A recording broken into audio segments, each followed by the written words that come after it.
Millin Bay Cairn is a unique megalithic tomb.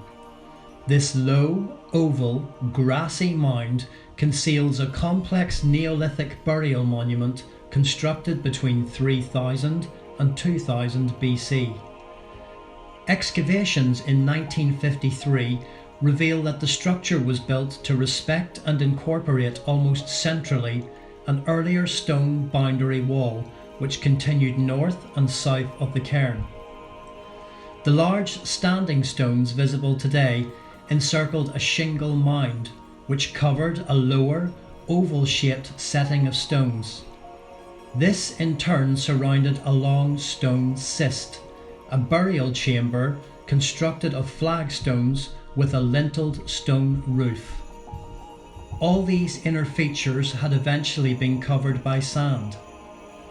The cist contained the skeletal remains of at least 15 people and the cremated remains of another person. The unburned bones were not arranged as full skeletons, but rather sorted into groups of skulls, long bones, and so on. These bones appeared to have been placed elsewhere for some time prior to having been interred, and like those discovered in certain other megalithic tombs, such as Audley's town cairn, they hint toward ancestor worship and perhaps deliberate exposure of the body in a mortuary house prior to burial. The site is exceptional for the remains of the number of people who have been found and the great care taken in the interment of bones.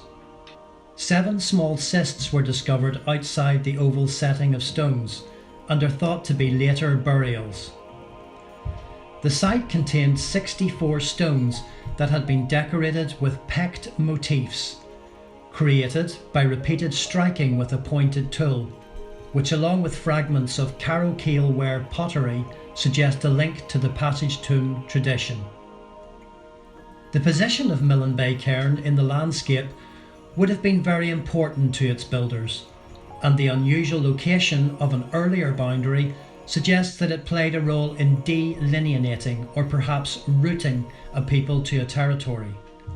The situation of the cairn beside the sea is also significant, suggesting it may have been intended to be observed from offshore, or possibly that the builders had links to the land beyond.